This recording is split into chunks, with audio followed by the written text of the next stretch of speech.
ഇന്നത്തെ നമ്മുടെ വീഡിയോ വെണ്ടയ്ക്ക ഫ്രൈ ആണ്.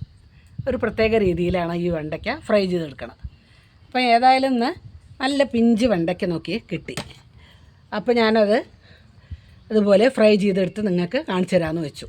ഇന്നത്തെ നമ്മളെ ചോറിനുള്ളൊരു ഉപ്പേരി പോലത്തെ ഫ്രൈ ആണിത്. അപ്പോൾ നമ്മളത് എങ്ങനെയാണ് ചെയ്തെടുക്കണമെന്ന് നോക്കാം. വെണ്ടയ്ക്ക എങ്ങനെ എടുത്തിട്ട്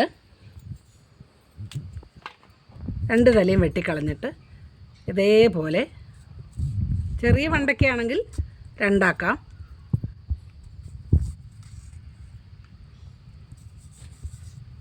ഇതേപോലെ നൈസായിട്ട് നുറുക്കിയെടുക്കുക.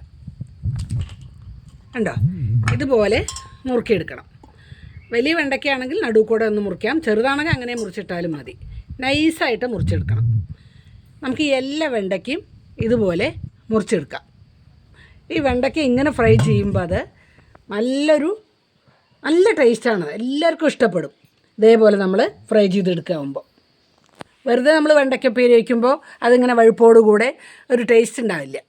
ഇങ്ങനെയാകുമ്പോൾ അത് നല്ല ടേസ്റ്റായിരിക്കും, നല്ല ക്രിസ്പിയായി കിട്ടും ചെയ്യും. ഇനി നമുക്കിതെല്ലാം അതുപോലെ അരിഞ്ഞെടുത്ത് വരാം. അപ്പോൾ ഈ വെണ്ടയ്ക്കെല്ലാം നമ്മൾ ഇതേപോലെ നൈസായിട്ട് നുറുക്കിയെടുത്തിട്ടുണ്ട്. ഇതുപോലെ തന്നെ നൈസായി നുറുക്കിയെടുക്കണം, അപ്പോഴേ നമുക്കത് ക്രിസ്പി ആയിട്ട് കിട്ടുള്ളൂ. ഇനി നമുക്ക് ഈ ഇതിലേക്കുള്ള മിക്സിങ് തയ്യാറാക്കി എടുക്കാം. അതിലേക്ക് നമ്മളിപ്പോൾ കുറച്ച് അരിപ്പൊടി എടുത്തിട്ടുണ്ട്, കുറച്ച് കടലമാവ് എടുത്തിട്ടുണ്ട്, ആവശ്യത്തിന് ഉപ്പ്, കാശ്മീരി മുളക് പൊടി 1 സ്പൂണ്, മഞ്ഞൾപ്പൊടി, പിന്നെ ഗരം മസാലയും ഇതൊക്കെ വേണമെങ്കിൽ ചേർക്കാം കേട്ടോ. ഞാൻ അപ്പോൾ അതൊന്നും ചേർക്കാണ്ടേ ഉണ്ടാക്കണത്.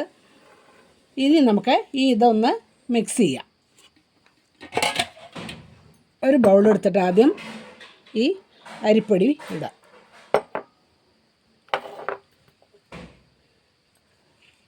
ഒരു സ്പൂൺ മഞ്ഞൾപ്പൊടി ഇടാം. പിന്നെ ഈ മുളക് പൊടി ഇട്ട് കൊടുക്കാം. ഇനി കടലമാവ് അതിലേക്ക് ഇട്ട് കൊടുക്കാം. ഇനി അതിന് ആവശ്യത്തിനുള്ള ഉപ്പ്, വെണ്ടയ്ക്കയിലേക്ക് ആവശ്യമുള്ള ഉപ്പ്.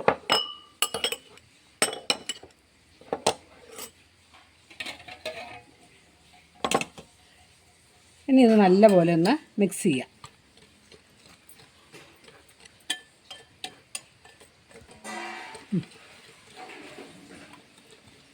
ഇതിൽ നമ്മളിത് മിക്സ് ചെയ്യുമ്പോൾ നമുക്ക് ആവശ്യാനുസരണം മുളക് പൊടി ഇട്ടാൽ മതി കേട്ടോ.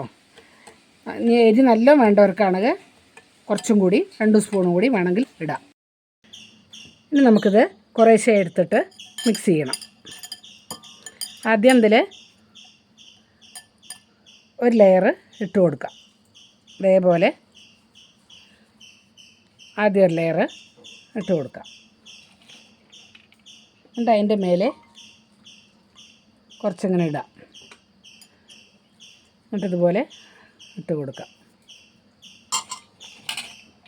എല്ലാ ഭാഗത്തും ഒരേപോലെ പിടിക്കാൻ വേണ്ടിയിട്ടാണ് നമ്മളിതിങ്ങനെ ഇടുന്നത്.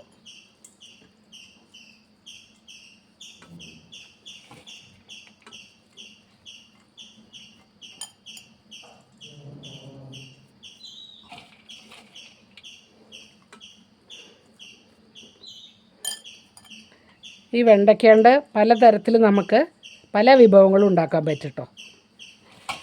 നമ്മൾ വെറൈറ്റി ആയിട്ട് ഉണ്ടാക്കുമ്പോൾ അതിന് വേറെ ടേസ്റ്റാണത്. വീട്ടിലുള്ളവർക്കൊക്കെ ഇഷ്ടപ്പെടുകയും ചെയ്യും.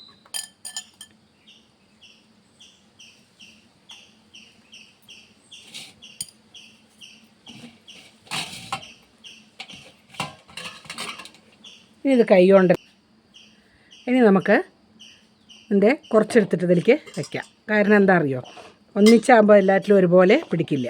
അപ്പോൾ കുറച്ചായിട്ട് നമുക്ക് അതിനെങ്ങനെ എടുക്കാം. ഇതേപോലെ മിക്സ് ചെയ്ത് എടുക്കാം. എല്ലാം ഇതുപോലെ മിക്സ് ആയതിന് ശേഷം ഈർപ്പം കുറവാണെങ്കിൽ നമുക്ക് കുറച്ച് വെള്ളം, ഒരു 2 സ്പൂൺ വെള്ളം ഇങ്ങനെ തളിച്ച് കൊടുക്കാം. കാരണം എന്നാലേ അതിലൊക്കെ ഒന്ന് പിടിച്ചു വരുള്ളൂ. ചില വെണ്ടയ്ക്കയിൽ ഈർപ്പം നല്ല ഉണ്ടാവും, അപ്പോൾ അധികം തളിക്കരുത്. ആവശ്യാനുസരണം മാത്രം ഇതുപോലെ അതിൽ പെരലാൻ വേണ്ടി മാത്രമാണ്, പിടിച്ച് കിട്ടാൻ വേണ്ടി മാത്രം ഇതുപോലെ പുരട്ടിയെടുത്താൽ മതി. കണ്ടോ, ഇങ്ങനെ എല്ലാറ്റിലും ഒന്ന് പിടിച്ചു വന്നാൽ മതി. ഇതിപ്പോൾ നല്ലപോലെ ഇളക്കിയതിലൊക്കെ പുരട്ടി വന്നിട്ടുണ്ട്. കണ്ടോ, എല്ലാറ്റിലും ഇതുപോലെ പുരട്ടി കിട്ടിയിട്ടുണ്ട്.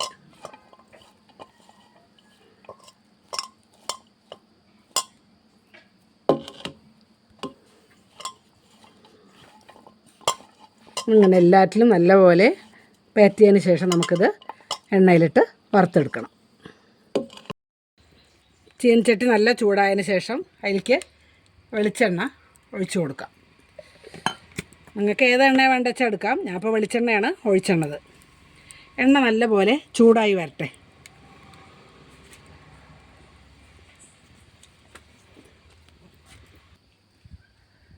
ഇപ്പോൾ എണ്ണ നല്ലപോലെ ചൂടായിട്ടുണ്ട്. അതൊക്കെ നമുക്ക് അതിലേക്ക് ആദ്യം നമുക്ക് കുറച്ച് കറിവേപ്പില ഒന്ന് പൊരിച്ചെടുക്കാം. എന്നാൽ നമുക്ക് ആ എണ്ണയിൽ കറിവേപ്പിലയുടെ ആ സ്മെല്ലുണ്ടാവും. അത് നല്ലൊരു ഫ്ലേവർ കിട്ടാൻ വേണ്ടിയിട്ടാണ് നമ്മൾ ആദ്യം ഈ കറിവേപ്പില പൊരിച്ചെടുക്കുന്നത്.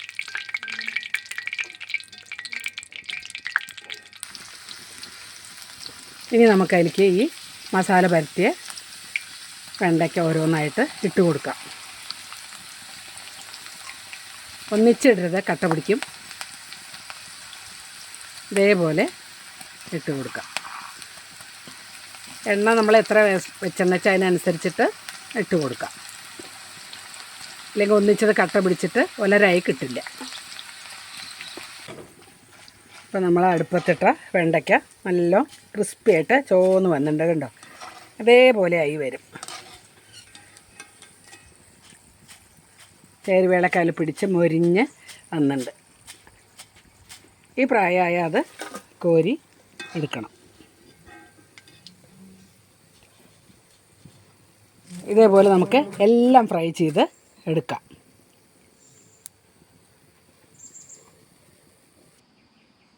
ഇപ്പോൾ നമ്മുടെ അടിപൊളിയായിട്ടുള്ള വെണ്ടയ്ക്ക ഫ്രൈ ഇവിടെ റെഡി ആയിട്ടുണ്ട്. മസാലയൊക്കെ ചേർത്തിട്ടുള്ള വെണ്ടയ്ക്ക ഫ്രൈ ഇവിടെ റെഡി ആയിട്ടുണ്ട്. ഇനി ഇതിൽ വേണമെങ്കിൽ നമുക്ക് ആമച്ചൂർ പൗഡർ, മസാലപ്പൊടി, ജീരകപ്പൊടി, എന്ത് വേണമെങ്കിൽ ഗരം മസാല എല്ലാം ചേർക്കാൻ വേണമെങ്കിൽ. പക്ഷെ ഞാനതൊന്നും ചേർത്തിട്ടില്ല. സാധാരണ പോലെ ഉണ്ടാക്കിയാണത്. ഇത് വളരെ ടേസ്റ്റാണത്. നിങ്ങളെല്ലാവരും ഒന്ന് ഉണ്ടാക്കി നോക്കണേ. കണ്ടോ, നല്ല ക്രിസ്പി ആയിട്ട് കിട്ടിയിട്ടുണ്ട്. കണ്ടോ കണ്ടോ, നല്ല ശബ്ദം കേൾക്കണം കേട്ടോ. മൊരിഞ്ഞ് വന്നിട്ടുണ്ട്. നല്ല ടേസ്റ്റ് ഉണ്ട്. ഇത് ഇങ്ങനെ ഉണ്ടാക്കിയാൽ നിങ്ങൾക്ക് എല്ലാവർക്കും വളരെയേറെ ഇഷ്ടപ്പെടും. നിങ്ങളെല്ലാവരും ഇതൊന്ന് ഉണ്ടാക്കി നോക്കൂ.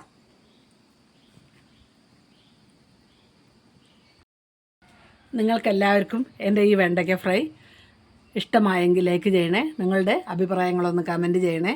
ഇതുവരെയായും എൻ്റെ ചാനൽ സബ്സ്ക്രൈബ് ചെയ്യാത്തതൊന്ന് സബ്സ്ക്രൈബ് ചെയ്യണേ. തൊട്ടടുത്തുള്ള ബെൽ ബട്ടൺ പ്രസ് ചെയ്ത് ഓൾ എന്നുള്ള ഓപ്ഷൻ പ്രസ് ചെയ്താൽ നിങ്ങൾക്ക് എൻ്റെ വീഡിയോ അപ്പോഴപ്പോൾ കാണാം. ഇനി നല്ലൊരു വീഡിയോയുമായി വീണ്ടും വരാം. Thank you for watching.